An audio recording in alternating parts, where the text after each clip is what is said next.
चंडीगढ़ शहर के मोहाली में शर्मा परिवार रहता था, जिसमें मिस्टर राजीव शर्मा अपनी पत्नी साधना और 2 बच्चों 25 साल के रोहन और 20 साल की पूर्वी के साथ रहते। अरे यार, फिर ये भिंडी की सब्जी मुझे नहीं खानी है। भिंडी की सब्जी।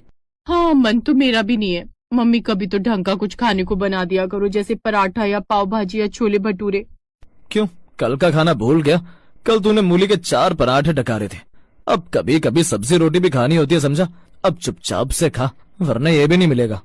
अब दोनों एक साथ बैठकर चुपचाप से वो खाना खाते। शर्मा परिवार में हमेशा ऐसे एक खिटपिट चलती रहती थी। कहने को घर में सिर्फ 4 लोग थे, लेकिन घर कम, मेला ज्यादा लगता था। मैं ऑफिस जा रहा हूँ, चल तुझे कॉलेज छोड़ दूं। ऐसे ही दिन बीत रहे थे। रोहन एक प्राइवेट कंपनी में नौकरी करता था। कुछ समय बाद उसके माता पिता उसके लिए लड़की देखने लगते हैं। घर गृहस्थी संभाल ले और संस्कार वाली हो, बहू काम वाली होनी चाहिए, सिर्फ सज कर बैठने वाली नहीं।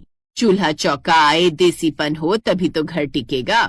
लेकिन मैं चाहती हूँ कि भाभी मॉडर्न हो, कॉलेज जाने वाली स्मार्ट, ताकि मोहल्ले में रौब जमे। वाह भाई वाह, शादी मेरी है तो मेरी पसंद की लड़की से होनी चाहिए ना। पहले उस लड़की को आप भी तो पसंद आने चाहिए ना। बकवास मत कर गुड़िया, वरना घर से बाहर फेंक दूंगा। अरे चुप हो जाओ दोनों, वरना शादी के बाद छोड़कर मैं तुम्हें अनाथालय भेज दूंगा।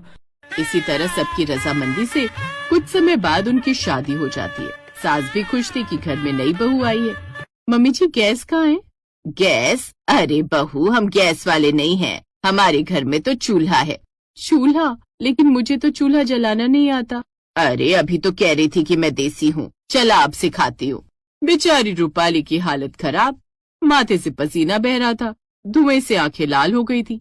जैसे तैसे उसने खाना बनाया। सबको उसके हाथ का खाना पसंद आया।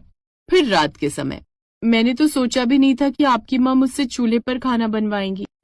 अरे माँ ऐसा ही है, नेचुरल करके ही खुश होती है। अच्छा, तो अब मुझे भी नेचुरल बनना पड़ेगा।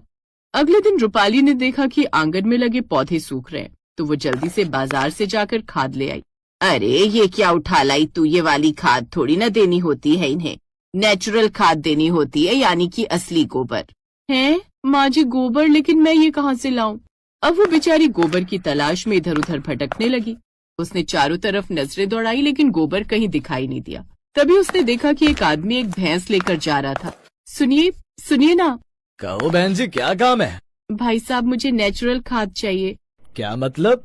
मतलब आपकी भैंस का गोबर चाहिए। अपनी भैंस से कहो ना, जरा गोबर कर दे। अच्छा, भैंसों से भी ऑर्डर दिलवाओगी? जाओ बहन जी, जाओ यहाँ से। अरे भैंस रानी,